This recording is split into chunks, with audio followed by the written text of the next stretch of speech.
En mi corazón guardo tu palabra, porque es una lámpara a mis pies, alumbra mi camino y me enseña dónde iré. Me enseña a ser prudente, en tu yo me deleitaré, porque tu palabra es viva, tu palabra es eficaz para corregir mi vida y condenarme a no pecar, y me instruye en tu justicia por siglos y por su amor. La suma de tu palabra es verdad. En mi corazón guardo tu palabra, a mi boca es dulce más que miel, aún por el camino también la compartiré. Tu palabra es por siempre, mejor tu ley que oro y plata es, porque tu palabra es viva, tu palabra es eficaz para corregir mi vida y condenarme a no pecar, y me instruye en tu justicia por sendas señas mañana. La suma de tu palabra es verdad. En mi corazón guardo tu palabra, porque es santa, perfecta y buena es. Tus juicios todos justos y tu testimonio es fiel. Siempre mi sangre, Señor, mi Señor, tu ley yo cumpliré, porque tu palabra es viva, tu palabra es eficaz para corregir mi vida y condenarme a no pecar, y me instruye en tu justicia por sendas señas mañana. La suma de tu palabra es verdad. La suma de tu palabra es verdad.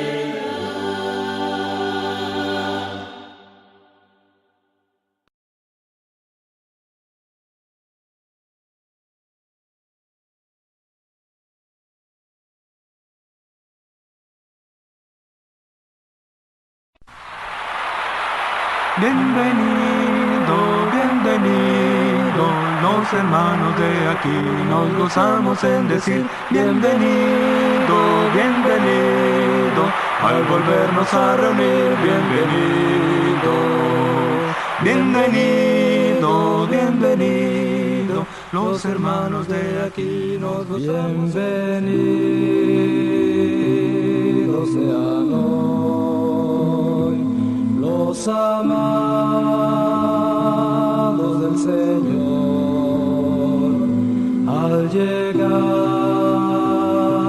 a este lugar, a servir a nuestro Dios. Cantaremos hoy maravillas del gran Dios, para confirmar así más nuestra fe, y escuchar también la palabra de verdad, para darla a conocer. Bienvenidos sean hoy los que vienen a adorar a Jesús nuestro Señor, el sublime Redentor. Cantaremos hoy maravillas del gran Dios, para confirmar así más nuestra fe, y escuchar también la palabra de verdad, para darla a conocer. Honraremos con amor, con gran fe y con devoción, es a Dios nuestro Lord, en esta gran comunión. Cantaremos hoy maravillas maravillas del gran Dios, para confirmar así más nuestra fe. Y escuchar también la palabra de verdad, para darla a conocer. A todo ser, a todo ser, a todo ser, a todo ser. Buenas noches, Dios derrame bendiciones sobre cada uno de nosotros en este día en especial, pero todos los días. Y hoy avanzamos en nuestro estudio cómo mantenerse fiel. Y la clave que compartimos hoy, una de las últimas dentro de este plan de estudio, es puestos para la defensa del Evangelio. Puestos para la defensa del Evangelio. Basado en una expresión del apóstol Pablo, donde decía que él estaba puesto para la defensa del Evangelio, pero no solamente él, sino todos aquellos que hemos creído y que perseveramos en ese mensaje. Muy poco, si es que alguna cosa, importa cualquier tema o asunto o cuestión espiritual, si habiendo obedecido el Evangelio de Cristo, un cristiano no se mantiene fiel a Dios. Puede decir que ama mucho a Dios, puede haber estado mucho tiempo en la iglesia, puede haber realizado una labor impactante, grande, importante, pero si no se ha mantenido fiel, y si ahora ya no está con nosotros, si ya no está con Dios en primer lugar, entonces nada de lo que hizo tiene en este momento algún valor. Y el amor y la gracia de Dios, la muerte, sepultura y resurrección de Cristo, la obra del Espíritu Santo, quien reveló, confirmó y potenció el Evangelio, la verdad salvadora del Evangelio, el origen y la naturaleza divina de la iglesia, todas estas y todas las demás bendiciones espirituales en Cristo que podríamos mencionar no están siendo recibidas y por lo tanto no están siendo aprovechadas por ese cristiano que o se ha negado o ha fracasado en la obra de mantenerse fiel. Es decir, en la vida de este personaje, en la vida de este Hijo de Dios, ha habido, como dijo también Pablo en otra ocasión, un naufragio de la fe. Ese alguien está en peligro ahora mismo. Tiene una sentencia. Está a las puertas de ser rechazado eternamente por Dios. Entonces, ¿cómo puede alguien en nuestros días mantenerse fiel? Esta lección se dirige a un importante aspecto de esa lucha que mantiene el cristiano y de esa intención y acción permanente que le debe llevar a él a estar siempre en Cristo para recibir toda bendición espiritual y finalmente poder llegar al cielo. Y ese aspecto que vamos a tratar hoy, como dice el título de nuestra lección, es que el cristiano ha sido puesto por Dios en el mundo para la defensa del Evangelio. La palabra que se traduce defensa en el griego del Nuevo Testamento, apología, se utiliza con respecto a ofrecer una defensa contra acusaciones de oponentes hostiles. En Hechos capítulo 22, versículo 1, el apóstol Pablo está frente a enemigos que quieren acabar con él. Y el texto habla precisamente de este término, Hechos capítulo 22, versículo 1. Hermanos y estimados padres, digo Pablo, escuchen mientras presento mi defensa. También, escuchen mientras presento mi defensa, también en Primera de Corintios, capítulo 9, versículo 3. Primera de Corintios, capítulo 9, versículo 3. Se utiliza el término para aplicarlo a aquellos que están probando o quieren realmente comprobar si nosotros somos fieles servidores de Dios. Primera de Corintios 9, 3. Esta es mi respuesta a lo que cuestionan mi autoridad. Dice, esta es mi respuesta o esta es mi defensa. En la segunda carta de este mismo apóstol a Timoteo, en el capítulo 4 y versículo 16, se utiliza para aplicarlo a las autoridades civiles. Segunda de Timoteo 4, 16. En mi primera defensa nadie estuvo a mi lado, sino que todos me abandonaron. Cuando Pablo tuvo que defenderse de las acusaciones que le hacían sus compatriotas ante las autoridades, dice que nadie estuvo con él. Dice, en mi primera defensa. Y en Filipenses, en la carta a los Filipenses, en el capítulo 1, el versículo 7 y el 17, se aplica específica y directamente a la causa del Evangelio. Filipenses 1, 7 y el 17, por favor. Está bien que sienta estas cosas por todos ustedes, porque ocupan un lugar especial en mi corazón y participan conmigo del favor especial de Dios, tanto en mi prisión como al defender y confirmar la verdad de la buena noticia.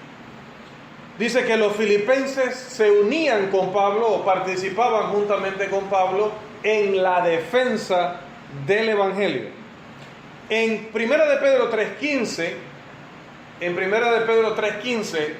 dice el apóstol que siendo que Dios nos ha puesto para la defensa del Evangelio, siendo que debemos ser copartícipes con los apóstoles de la predicación y la defensa de ese mensaje, entonces, teniendo esa gran responsabilidad, ¿qué dice Pedro que debemos hacer? Primero de Pedro capítulo 3, versículo 15, lo conocemos bastante bien, quizá de memoria. Primera de Pedro 3:15. Sino santificad a Dios el Señor en vuestros corazones, y está siempre preparado para presentar defensa con mansedumbre y reverencia ante todos los demás de razón de la esperanza que hay en vosotros.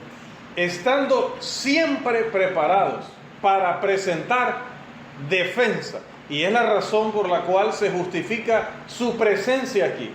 Si usted solamente quiere venir a adorar a Dios como quien cumple una obligación, entonces usted viene el domingo y no la pasa muy bien porque está cumpliendo solo una obligación.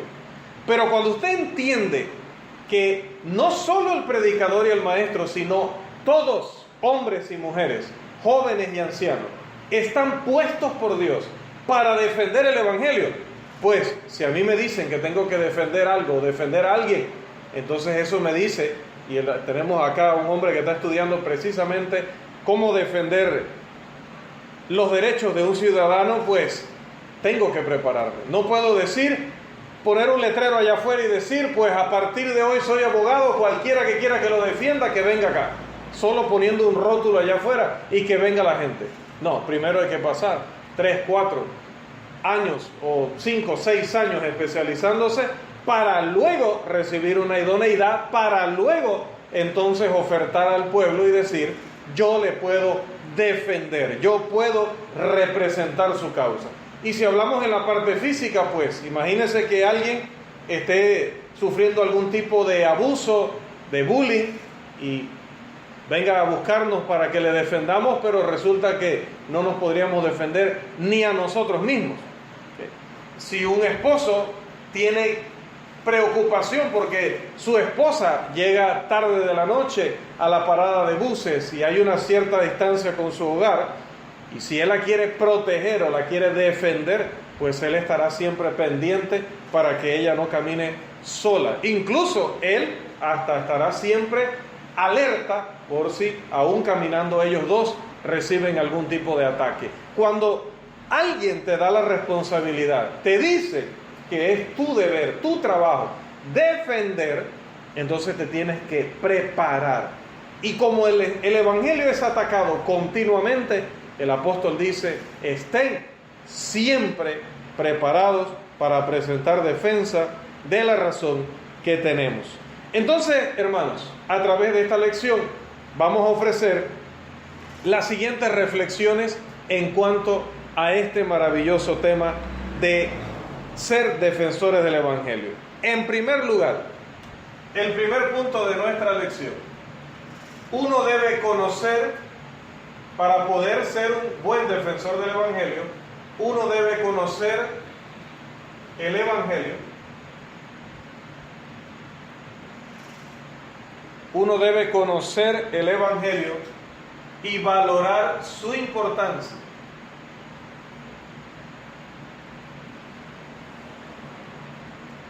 Para poder defender el Evangelio, primero tienes que conocerlo y aprender a estimarlo, a saber lo importante que es.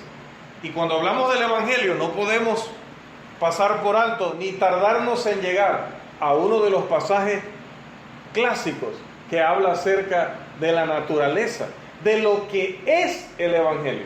No la definición, sino qué cualidad tiene el Evangelio, qué caracteriza al Evangelio. ¿Qué dice el apóstol? El Evangelio, tenemos acá la cita, es poder de Dios para salvación. En este muy conocido y amado versículo, la salvación tiene que ver con todo lo que lleva a una persona de la incredulidad a creer, arrepentirse, confesar y bautizarse. Y no solo hasta allí, sino que luego esa persona debe perseverar para que esa salvación, ese perdón que se da del bautismo hacia atrás, tenga efecto hacia adelante también.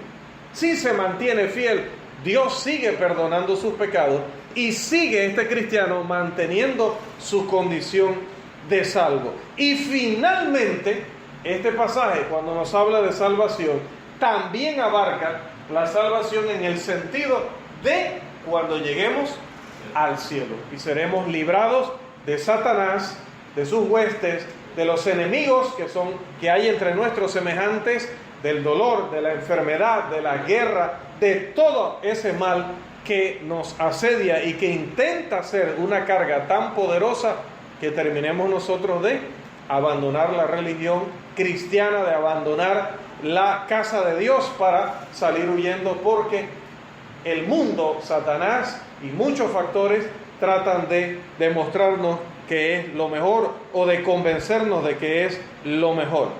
Bien, dice la Escritura que en esta salvación es Dios el que nos ha llamado. En la primera carta a los tesalonicenses, en el capítulo 2 y el versículo 12, y la segunda carta a los tesalonicenses,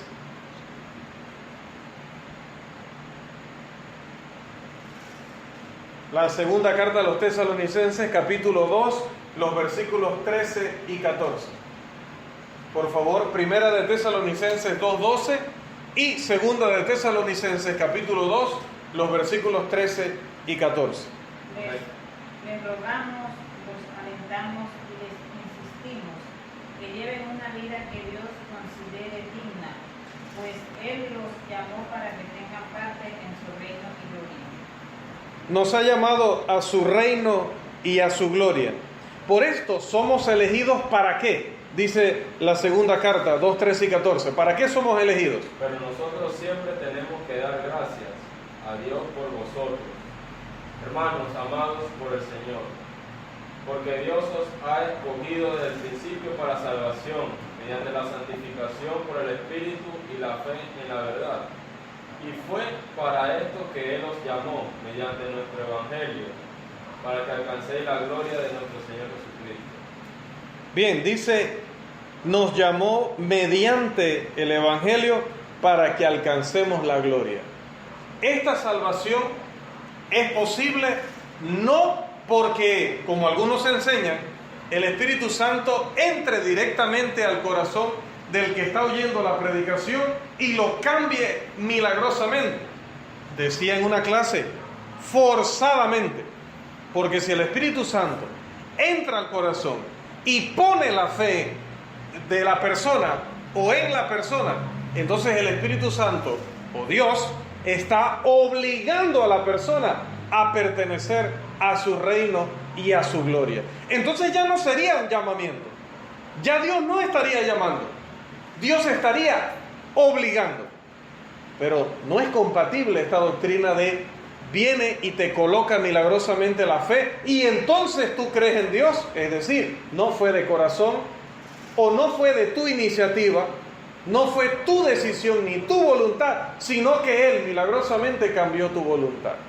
No así, porque la Biblia dice que es un llamamiento. La Biblia dice que es una invitación.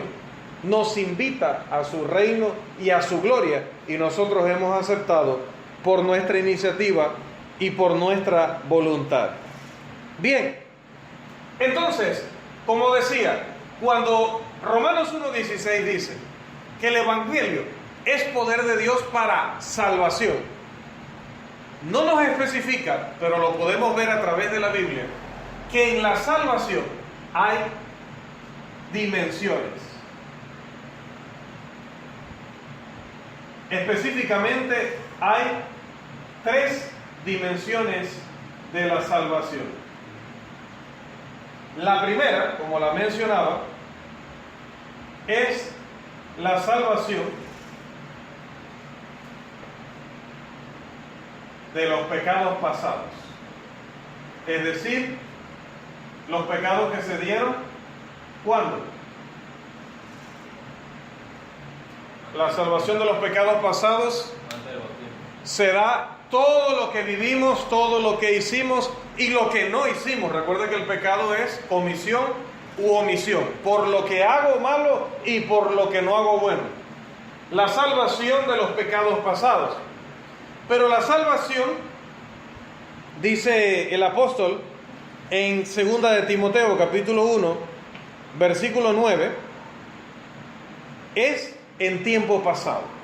Dice, en esta primera dimensión, dice 2 de Timoteo 1:9. 2 de Timoteo 1:9. Pues Dios nos salvó y nos llamó para vivir una vida santa. No lo hizo porque lo mereciéramos, sino porque ese era su plan desde antes del comienzo del tiempo, para mostrarnos su gracia por medio de Cristo Jesús. Bien, dice que nos salvó en pasado, pero nosotros decimos que somos salvos. Eso es presente. El apóstol Pablo dijo, nos salvó. O sea que nosotros podríamos decir, bueno, fuimos salvos.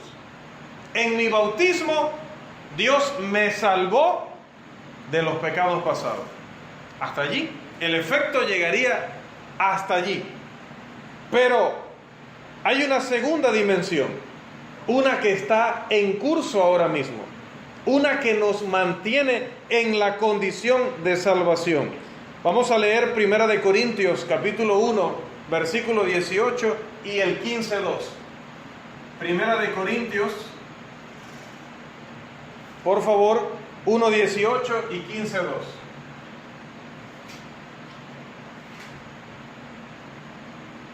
El mensaje de la cruz es una ridiculez para los que van rumbo a la destrucción, pero nosotros que vamos en cambio a la salvación sabemos que es el poder mismo de Dios. Dice,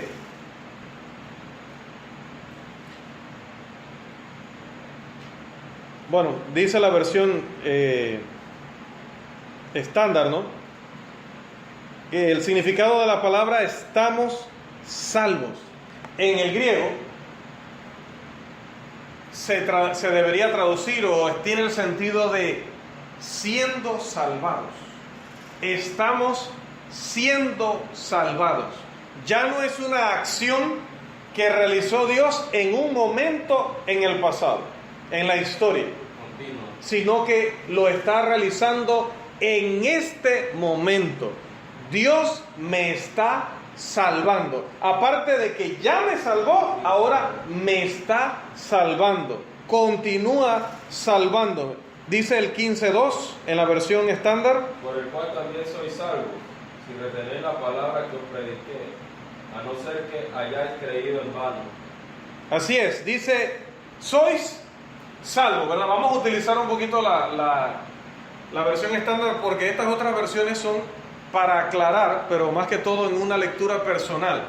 Pero en la lectura pública es importante que sea literal, o sea, tal y como la escribieron los apóstoles. Por eso es importante la Reina Valera o la Biblia de las Américas como versiones recomendadas para la lectura pública, porque el problema es que ellos allá tratan de ser tan explicativos que cambian los tiempos de los verbos, cambian los términos para hacerlos más entendibles, pero se alejan entonces de el sentido original. Entonces, a la hora de estudiar, son versiones que no se adaptan al estudio. Son versiones más que todo, como decía, para tener como otra perspectiva del texto, pero siempre mantengamos para lo que es estudio la versión tradicional o las versiones conocidas, para que ustedes vean que el Espíritu Santo no eligió. A veces los traductores piensan que ellos pueden agarrar un término y ahí dice, soy salvo. Y ellos dicen, no, pero soy salvo, eso suena como de allá, de 1700 no sé cuánto, en la España antigua. No, vamos a quitarle ese soy salvo. Vamos a ponerle, ustedes han recibido el rescate de Dios. Suena bien, se entiende, pero resulta que se pierde una enseñanza muy potente y muy interesante. ¿Cuál? Que la salvación no se da en un solo momento de la historia. La salvación inicia cuando yo me convierto a Dios, pero continuamente, a medida que voy manteniendo esa lucha entre la fidelidad y me equivoco, pero estoy allí tratando de ser fiel. Dice la primera carta de Juan que si confesamos nuestros pecados, Él es fiel y justo para perdonarnos, porque abogado tenemos con el Padre. Él está, volvemos al término defensa, Él está continuamente defendiéndonos. Así que Dios está continuamente salvándonos. Es importante el tiempo del verbo ahí, sois salvos. Así que en las tres dimensiones, primero la salvación de los pecados pasados y la salvación continua en la vida cristiana. Esta sería la segunda dimensión de la salvación.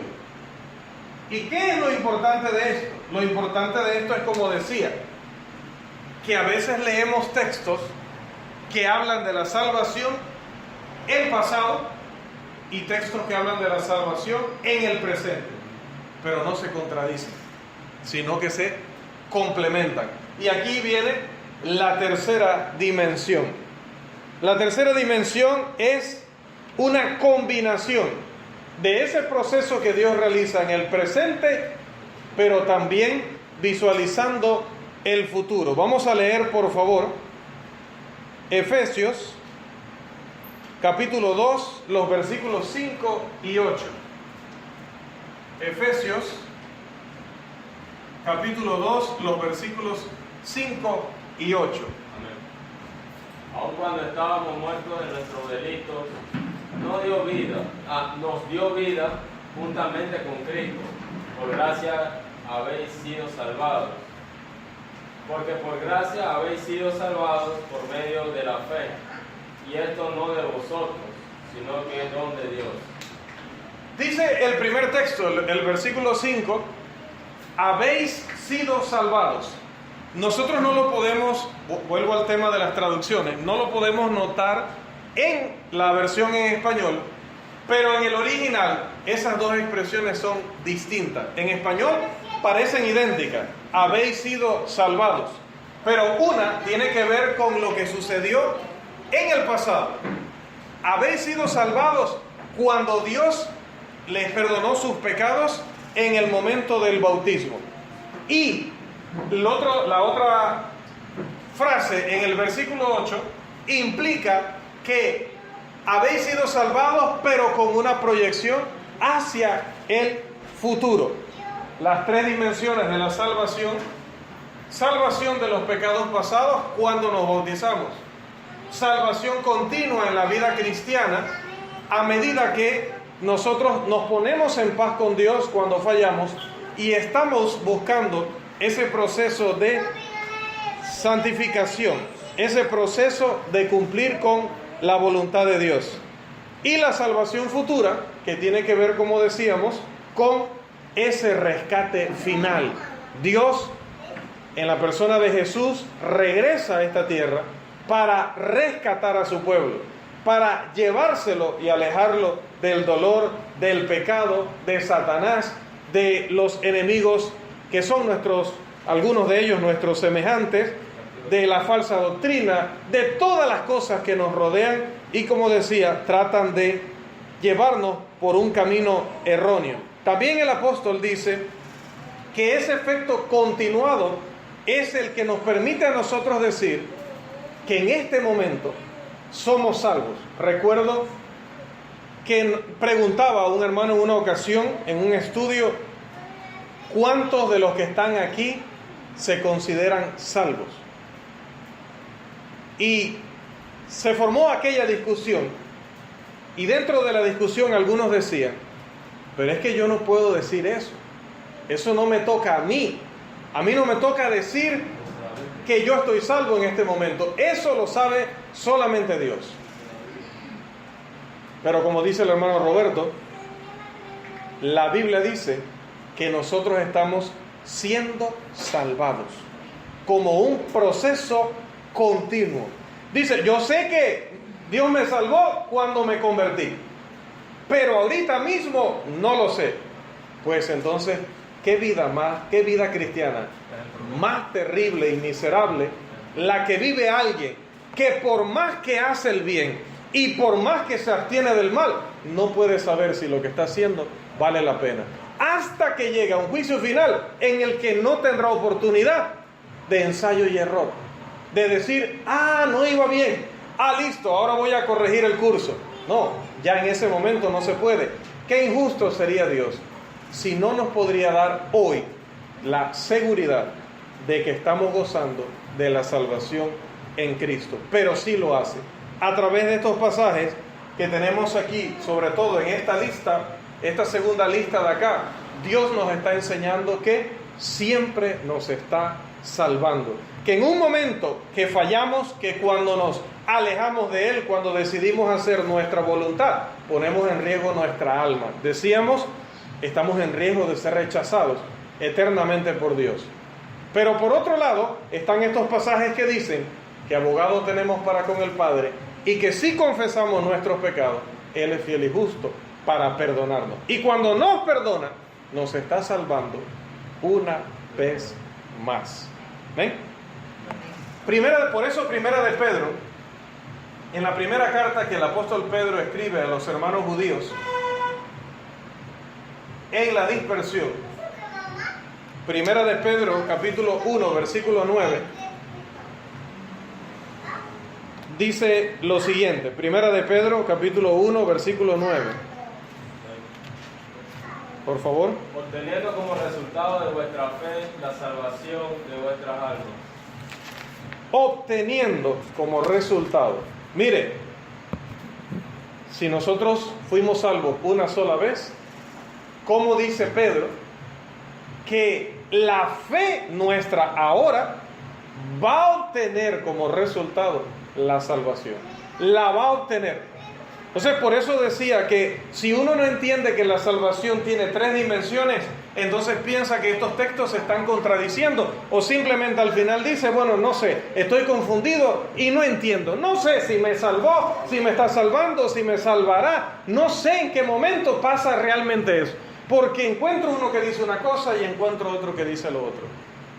Pedro simplemente está complementando la información de los otros textos al decir, si fuiste salvo en el pasado, si estás siendo salvo cuando eres limpiado por la sangre de Cristo, cuando Cristo aboga por ti, pero hay una salvación final. Y esa salvación final, puedo decir, esa etapa es superior a las otras dos. En el sentido de que es definitiva, eso es una. Ya sabes que en el momento que llegue Cristo y te considere en la lista del buen siervo fiel, de ahí, ahora sí, no caerás jamás. Una vez llevado al cielo, voy a parafrasear a Juan Calvino, pero ahora sí diciendo lo correcto, una vez en el cielo, siempre en el cielo. Y una vez en el infierno, siempre en el infierno. Entonces, en ese sentido, pues, la salvación se asegura solamente en el cielo. Mientras tanto, dice Filipenses, tenemos que ocuparnos en nuestra salvación con temor y temblor. Entonces, es una salvación pasada, presente y también futura. Eso está contenido en nuestro pasaje base, que es este que está aquí. No me avergüenzo del Evangelio, porque es poder de Dios para salvación a todo aquel que cree, al judío primeramente y también al griego. La salvación será concedida por la gracia de Dios cuando alguien entre al cielo después de haber vivido o mantenido una vida de fidelidad. Segunda de Timoteo, capítulo 4, los versículos 6 al 8. Segunda de Timoteo, capítulo 4, los versículos 6 al 8. Por favor. Porque yo ya estoy para ser derramado como una ofrenda de libación, y el tiempo de mi partida ha llegado. He peleado la buena batalla, he terminado la carrera, he guardado la fe. En el futuro me está reservada la corona de justicia que el Señor, el juez justo, me entregará en aquel día. Y no solo a mí, sino también a todos los que aman su venida. No solamente a mí, sino a todos los que aman su venida.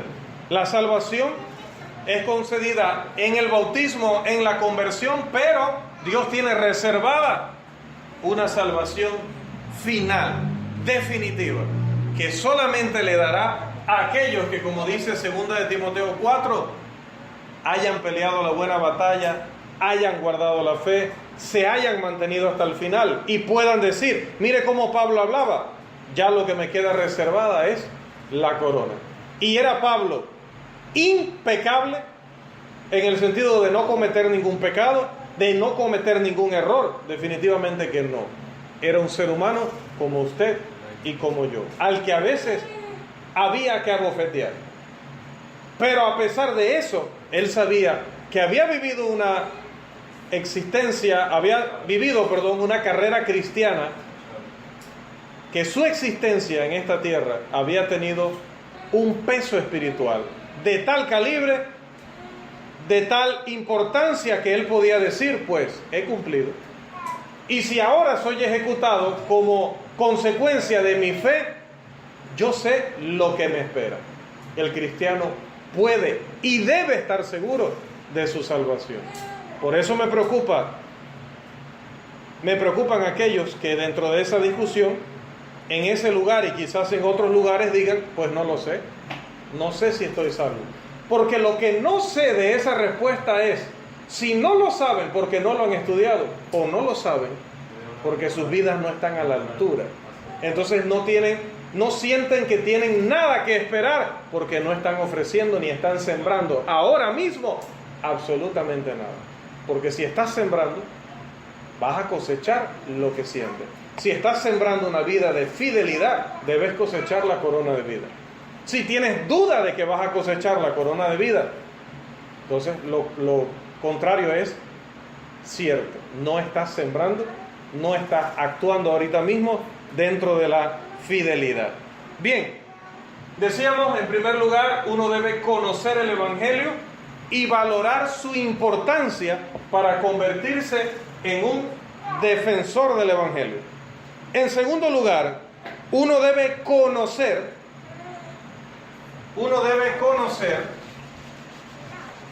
los ataques que ha recibido. Vamos a colocarlo aquí. Uno debe conocer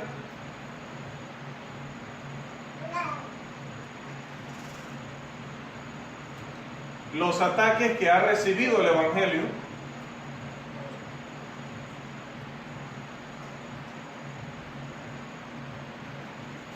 y las alternativas, entre comillas, ¿no?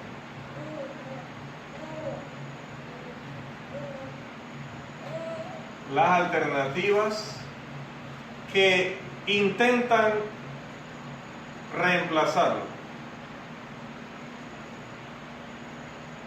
Esto es más que todo como una proposición, más que un punto.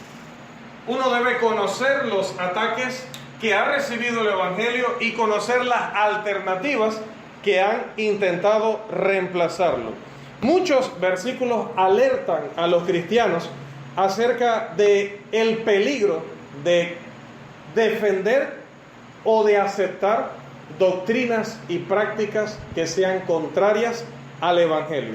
Por ejemplo, a las iglesias de Galacia se les advirtió y se les enseñó que no hay otro evangelio, sino que hay quienes pervierten el evangelio que hemos conocido y que esas personas caen bajo la maldición de nuestro Dios. Gálatas capítulo 1, los versículos 6 y 7. Pero aunque las personas quieran ofrecernos alternativas, aunque nos quieran decir que hay muchos caminos para llegar a Dios, o que las iglesias de Cristo se pueden dividir de muchas maneras y en muchos grupos, pero todas ir al cielo, la respuesta para ellos está en la Biblia, cuando en Efesios 4, los versículos 4 al 6 nos dice que solamente hay un Señor, una fe, un Espíritu, un Dios y Padre. No hay varios espíritus, no hay varios padres, no hay varios Señor Jesucristo. De la misma manera, solamente hay un cuerpo y solamente hay una fe. Y es por esta razón que luego el apóstol Pablo, y aquí sí vamos a leerlo por favor, en la carta a los Romanos, en el capítulo 16 y el versículo 17, da esta instrucción a la iglesia en Roma o a las iglesias en Roma y a las iglesias de Cristo en todo lugar. Por favor, Romanos capítulo 16, versículo 17. Mas os ruego, hermanos, que os fijéis en los que causan divisiones y tropiezos en contra de la doctrina que vosotros habéis aprendido y que os apartéis de ellos. Dice que aquellos que causan divisiones y tropiezos en contra de la doctrina que hemos aprendido, hay que señalarlos. Un término griego que indica ponerles una marca, identificarlos, que los hermanos puedan saber que esta persona insiste en enseñar algo que no está conforme a la palabra. Y además de marcarlos o señalarlos, es necesario apartarse de ellos, porque ya diría el maestro, un poco de levadura termina fermentando toda la masa.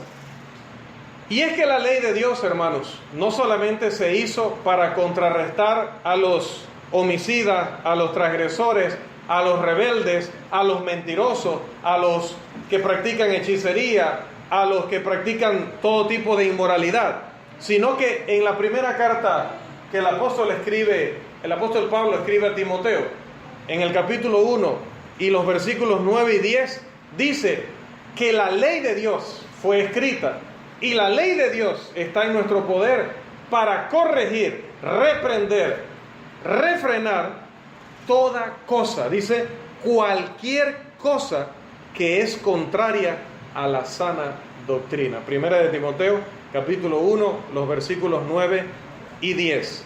Alguien que fracasa en perseverar en la doctrina, cuyo autor y tema principal es Cristo, dice Juan que esa persona no tiene a Dios. No debe ser recibido en nuestros hogares, ni debe recibir de nuestra parte la bienvenida, para que no terminemos siendo partícipes de sus malas obras. Segunda carta del apóstol Juan, los versículos 9 al 11, pasajes que nosotros conocemos bastante bien.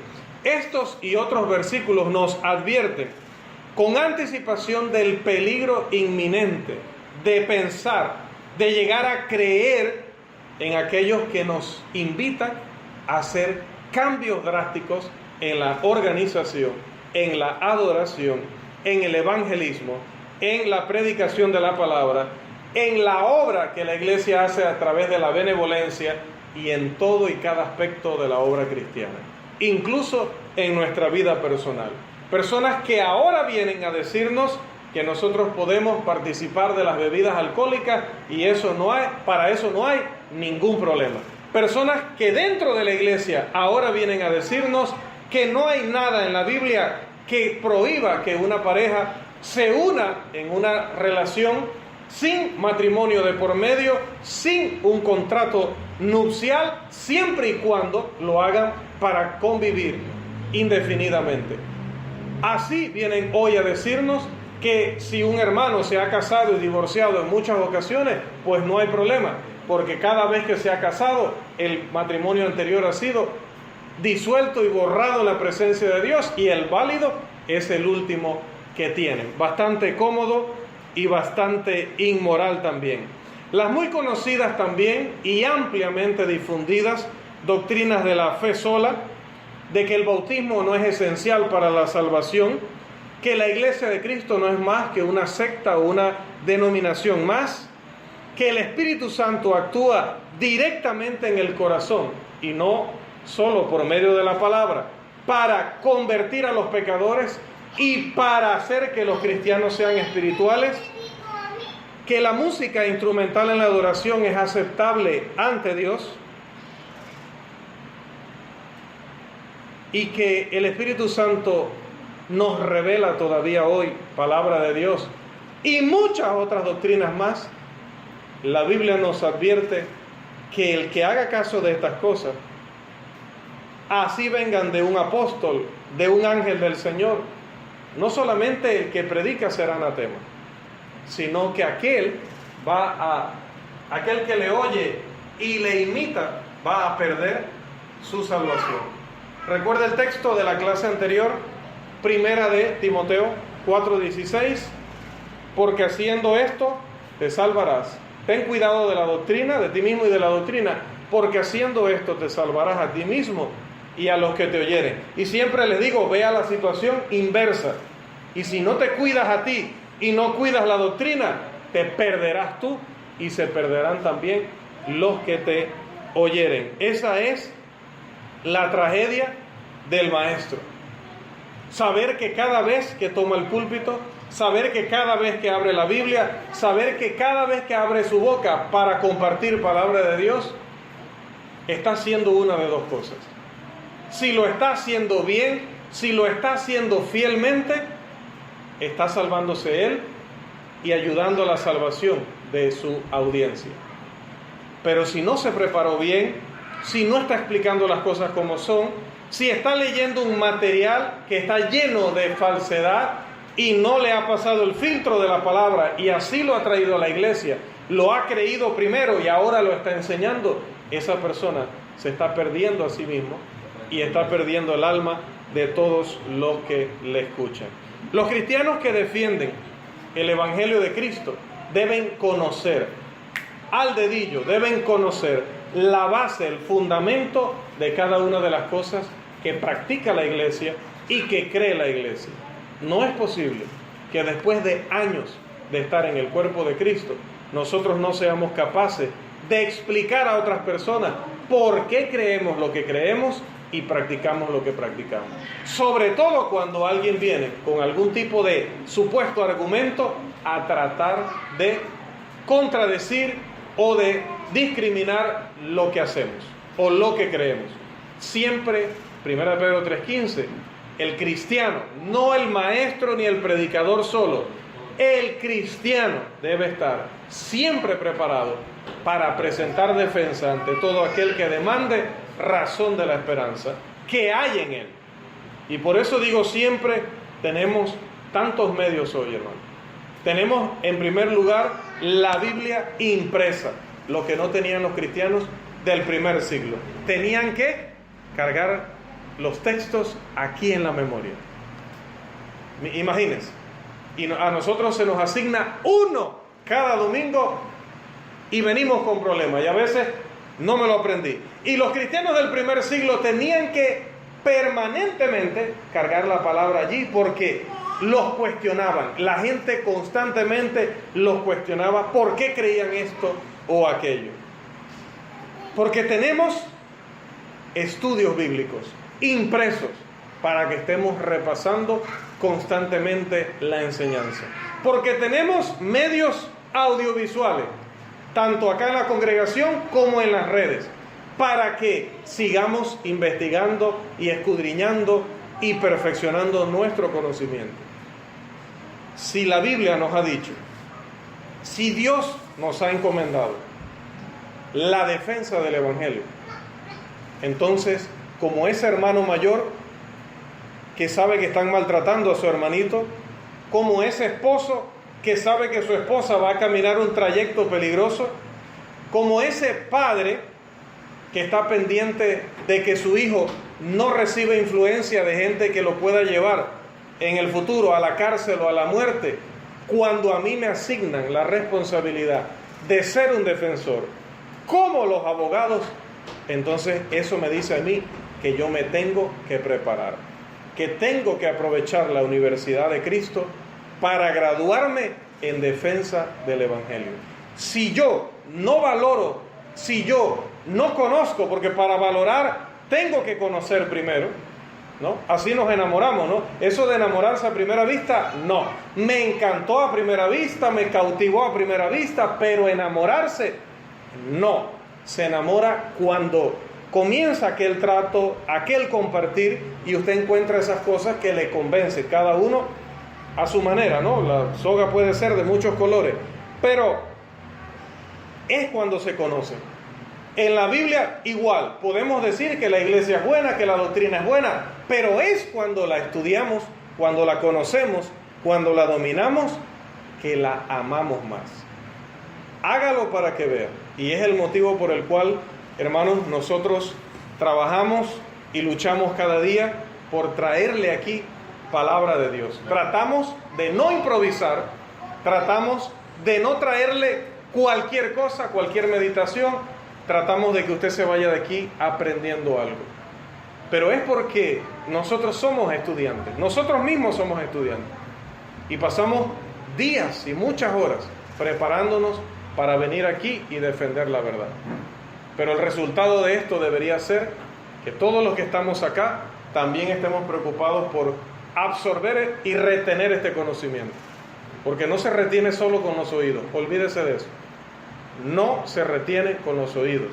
Se lo hemos dicho ya. 24 horas, adiós. 48 horas, ni me acuerdo. 72 horas, esa clase la dio Rolando o la dio Blanford, no me acuerdo. Entonces, no solo con los oídos, guárdela en el corazón, guárdela en el teléfono, cárguela impresa, pase repasando o manténgase repasando. Ante cualquier persona y en cualquier momento, sea un defensor del Evangelio. Que el Señor les bendiga.